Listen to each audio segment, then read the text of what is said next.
Henry sat alone in the funeral home. His daughter Emma lay in the open coffin before him, her face pale and peaceful, as if she were merely sleeping. But Henry knew better. She was gone, and the weight of her absence crushed him. He had always been a man of logic, a former engineer who believed in facts and evidence. But Emma's death didn't make sense. She had been healthy, vibrant, and full of life. The doctors had called it a sudden cardiac arrest. But Henry couldn't accept that. Something felt wrong, terribly wrong. His wheelchair creaked as he leaned forward, his eyes scanning the coffin.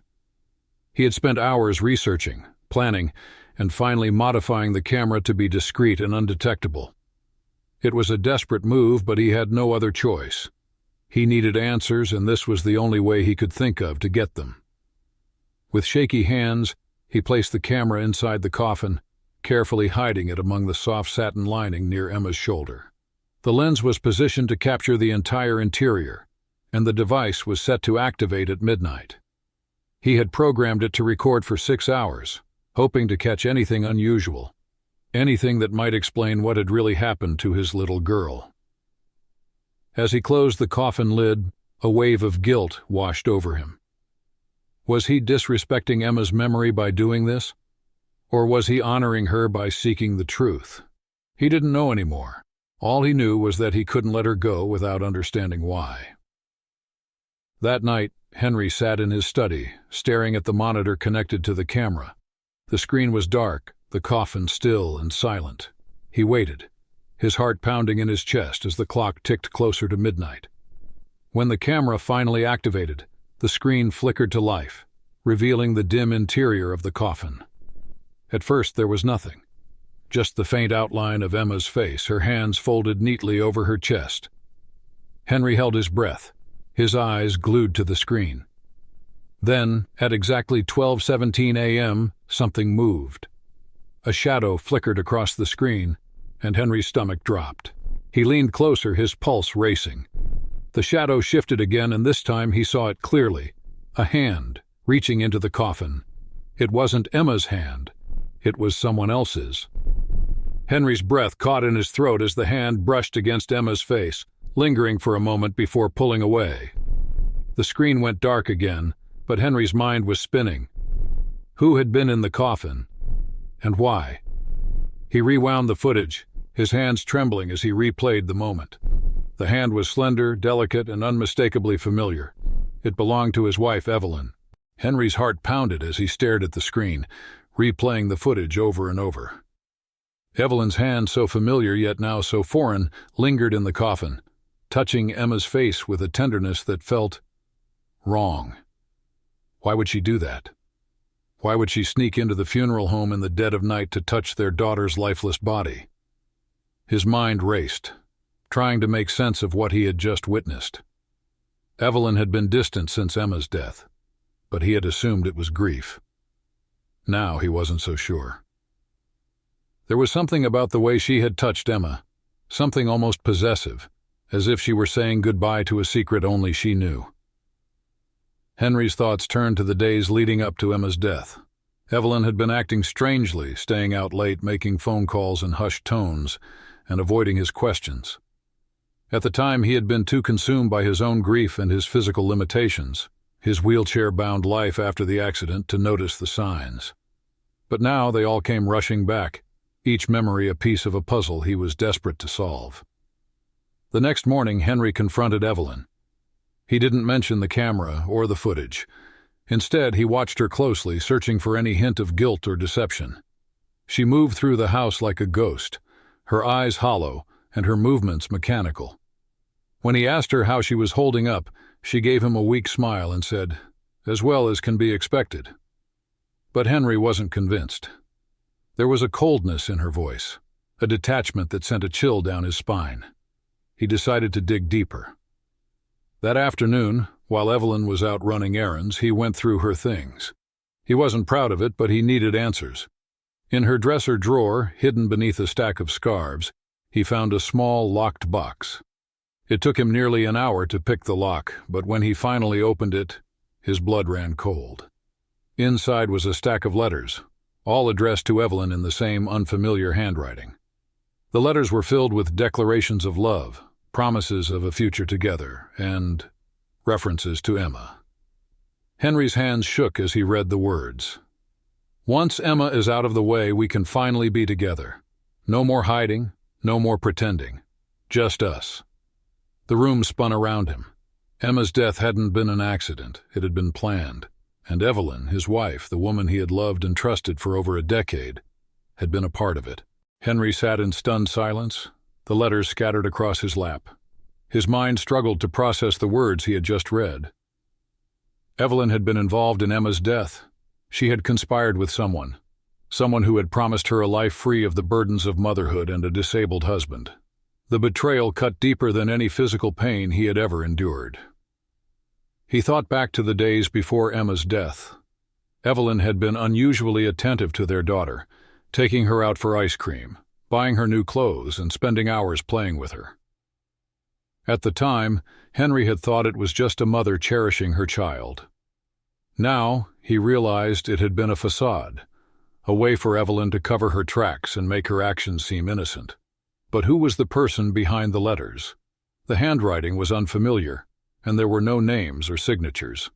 Henry needed to find out who this mystery lover was, and how deeply they were involved in Emma's death. He decided to start with Evelyn's phone. That evening, while Evelyn was in the shower, Henry quietly wheeled himself into their bedroom and picked up her phone. His hands trembled as he entered her passcode, Emma's birthday. The screen lit up and he quickly navigated to her messages. There he found a series of deleted texts that had been recovered from the trash folder. The messages were between Evelyn and a man named Daniel. The name didn't ring a bell, but the content of the texts was damning. They spoke of meeting in secret, of plans to take care of Emma, and of a future together. Henry's stomach churned as he read the words, "Once she's gone, we'll be free. Just hold on a little longer." Henry's heart raced as he realized the extent of Evelyn's betrayal. She had been planning this for months, maybe even longer. And Daniel, whoever he was, had been her partner in crime. Henry needed to find him. He needed to confront the man who had helped destroy his family. The next day, Henry hired a private investigator. He provided the investigator with the letters, the texts, and any other information he had. Within hours, the investigator had identified Daniel as a local pharmacist who had been working at the same pharmacy Evelyn frequented. The pieces of the puzzle were starting to come together, but Henry knew he was still missing the most important part: proof. That night, Henry returned to the funeral home. The camera in Emma's coffin had captured Evelyn's hand, but he needed more. He needed to see if Daniel would show up too. He adjusted the camera's settings to record continuously and waited. At midnight, the screen flickered to life. The coffin was still and silent, just as it had been the night before. Henry held his breath, his eyes glued to the monitor. Minutes passed and nothing happened. Just as he was about to give up, the screen shifted. A figure appeared, leaning over the coffin. It wasn't Evelyn this time. It was a man, tall, with dark hair and a nervous demeanor. He reached into the coffin, his hands trembling as he touched Emma's face. Henry's heart stopped. It was Daniel. The man whispered something, a name, a prayer, Henry couldn't tell, before pulling away and disappearing into the shadows. Henry rewound the footage, his hands shaking as he replayed the moment. He had his proof. Evelyn and Daniel had both been in the coffin, both touching Emma as if they were saying goodbye to their crime. But why? What had they done to her, and how had they made it look like a natural death? Henry couldn't sleep that night. The footage of Daniel leaning into the coffin played on a loop in his mind. What had they done to Emma? How had they made her death look like a natural cardiac arrest? He needed answers, and he needed them fast. The next morning, Henry called the private investigator again. This time, he asked for a full background check on Daniel, including his employment history, medical credentials, and any connections to Evelyn beyond the pharmacy. He also requested a toxicology report on Emma's body, something the initial autopsy had overlooked. If Daniel was a pharmacist, he would have access to drugs that could mimic a heart attack. While waiting for the investigator's report, Henry decided to confront Evelyn. He couldn't keep the truth bottled up any longer.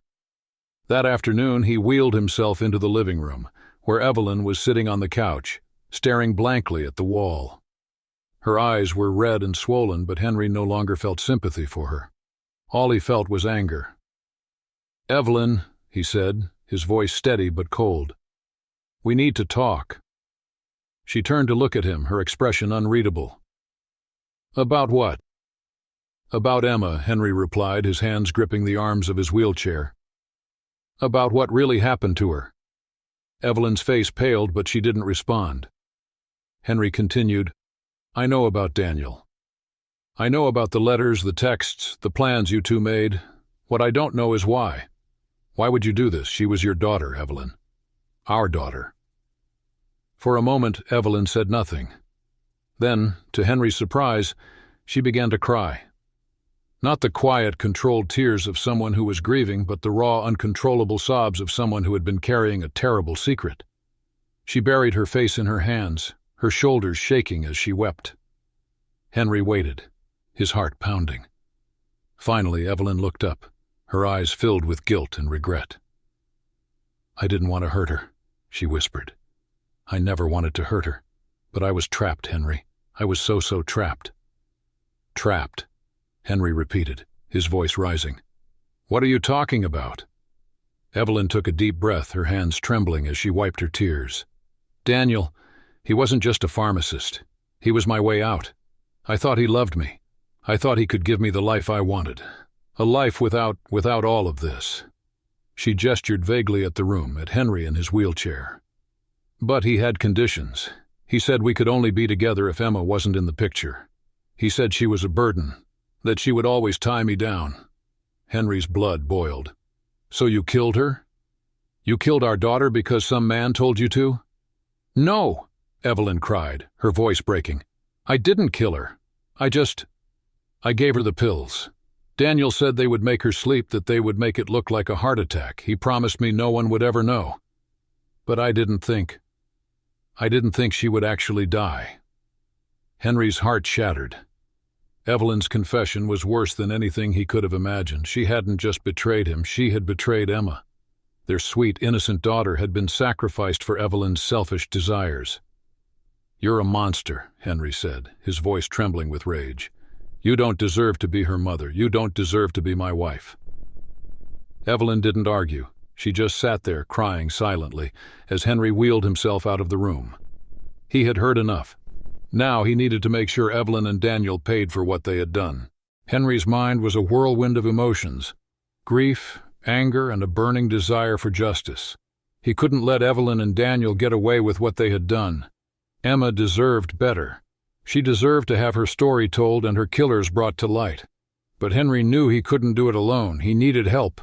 The private investigator had come through with the toxicology report. It confirmed Henry's worst fears. Emma's body contained traces of a powerful sedative, one that could easily have been mistaken for a natural cause of death in a rushed autopsy. The drug was rare, but not impossible to obtain, especially for someone with access to a pharmacy, like Daniel. Henry also received Daniel's background check. The man had a history of shady dealings, including allegations of selling prescription drugs on the black market. He had been fired from his previous job for unethical practices, but somehow he had managed to land a position at the local pharmacy where Evelyn had met him. It was clear that Daniel was not just a manipulative lover, but a dangerous criminal. Armed with this information, Henry decided to take matters into his own hands. He couldn't rely on the police. Without concrete evidence, they might dismiss his claims as the ramblings of a grieving father. He needed to trap Evelyn and Daniel into confessing, on camera. Henry spent the next few days planning. He installed hidden cameras around the house, focusing on the living room and the kitchen, where Evelyn often took her private calls. He also set up a voice recorder in her purse, hoping to catch her in conversation with Daniel. It was a risky move, but Henry was desperate. Meanwhile, he played the role of the grieving husband perfectly. He acted as though he had accepted Evelyn's explanation for her strange behavior, even offering her comfort when she broke down in tears. Inside, however, he was seething. Every smile, every kind word felt like a betrayal of Emma's memory. But he reminded himself that it was all for a greater purpose. One evening, as Henry sat in his study pretending to read, he heard Evelyn's voice from the living room. She was on the phone, her tone hushed but urgent. Henry quickly pulled up the footage from the hidden camera.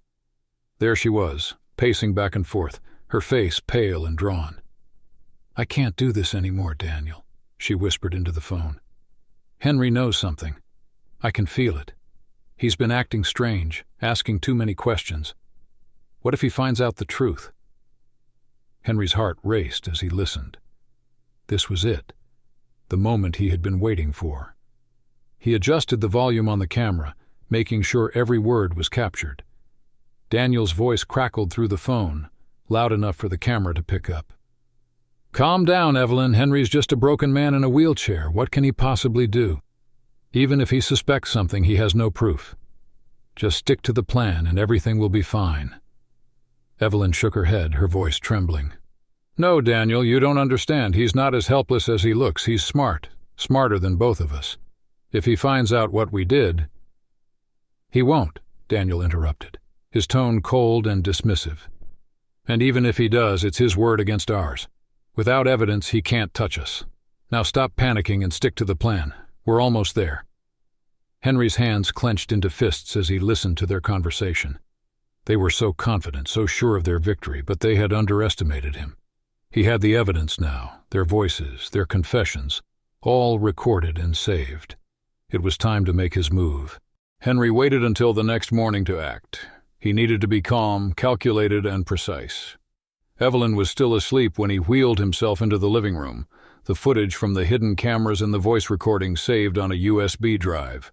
He placed it in his pocket along with a printed copy of the toxicology report and the letters he had found in Evelyn's drawer. He was ready. When Evelyn finally emerged from the bedroom, her eyes were puffy and red, as if she hadn't slept well. She glanced at Henry, who was sitting silently in his wheelchair, and forced a weak smile. "Good morning," she said, her voice barely above a whisper. Henry didn't return the smile. "Sit down, Evelyn," he said, his tone firm and unyielding. "We need to talk." Evelyn hesitated, her eyes narrowing slightly. "About what?" "About Emma," Henry replied, his voice cold. "And about Daniel." Evelyn's face went pale, but she didn't move. "Henry, I don't know what you're talking about." "Stop lying," Henry snapped, his voice echoing through the room. He pulled the USB drive from his pocket and held it up. "I have everything, Evelyn. The footage from the coffin, your conversations with Daniel, the letters, the toxicology report. I know what you did. I know how you killed our daughter." Evelyn's legs gave out and she collapsed onto the couch, her hands trembling. "Henry, please, you don't understand. I didn't want to hurt her. I just wanted to be free." "Free?" Henry repeated, his voice dripping with disgust. "You wanted to be free, so you killed an innocent child? Our child? Do you even hear yourself, Evelyn?" Tears streamed down Evelyn's face as she buried her head in her hands. "I didn't mean for it to happen. Daniel said the pills would just make her sleep. He said no one would ever know. But then she didn't wake up. I didn't know what to do. I was so scared." Henry's heart ached with a mixture of rage and sorrow. He wanted to scream, to lash out, but he forced himself to stay calm. "You're going to tell the police everything," he said, his voice steady. "You're going to confess to what you did, and you're going to take Daniel down with you." Evelyn looked up, her eyes wide with fear. "No, Henry, please. If I go to the police, they'll put me in prison. I can't do that." "You should have thought of that before you killed our daughter," Henry said, his voice cold and unyielding. "You made your choice, Evelyn. Now you have to live with the consequences." Evelyn broke down completely, sobbing uncontrollably as she begged for forgiveness. But Henry had none left to give. He pulled out his phone and dialed the police, his hands steady despite the storm of emotions raging inside him. When the police arrived, Henry handed over the USB drive, the letters, and the toxicology report. He explained everything: the camera and the coffin, the hidden recordings, Evelyn's confession. The officers listened in stunned silence, their faces a mixture of shock and disbelief. As they led Evelyn away in handcuffs, she turned to Henry one last time, her eyes filled with regret. "I'm sorry," she whispered. "I'm so sorry." Henry didn't respond. He just watched as they took her away, his heart heavy but resolute. Justice had been served, but it didn't bring Emma back. Nothing ever would. The days that followed were a blur. The media picked up the story, and soon the entire town was talking about the tragic death of Emma and the shocking betrayal of her mother. Daniel was arrested shortly after Evelyn, his pharmacy raided, and his illegal dealings exposed. The evidence against him was overwhelming, and he quickly confessed to his role in Emma's death. Henry became a recluse, shutting himself off from the world as he tried to process everything that had happened. He visited Emma's grave every day, leaving flowers and talking to her as if she were still there. He told her about the justice he had fought for, about how he had made sure her killers would never hurt anyone else. But no amount of justice could fill the void Emma had left behind. Henry's heart was broken, his life forever changed. He had lost his daughter, his wife, and his sense of purpose. All he had left were the memories of Emma. Her laughter, her smile, her boundless energy. One evening, as Henry sat by Emma's grave, he noticed a small, folded piece of paper tucked beneath the flowers he had left earlier. Curious, he picked it up and unfolded it. Inside was a drawing, a crude but heartfelt sketch of a family with a mom, a dad, and a little girl holding hands. At the bottom, in Emma's messy handwriting, were the words, "I love you, Daddy." Tears streamed down Henry's face as he clutched the drawing to his chest. For the first time since Emma's death, he felt a glimmer of peace. She was gone, but her love would always remain. As the sun set, Henry wheeled himself away from the grave, the drawing safely tucked in his pocket. He didn't know what the future held, but he knew one thing for certain. He would carry Emma's memory with him, always. Subscribe and press the bell icon so that you never miss the amazing video.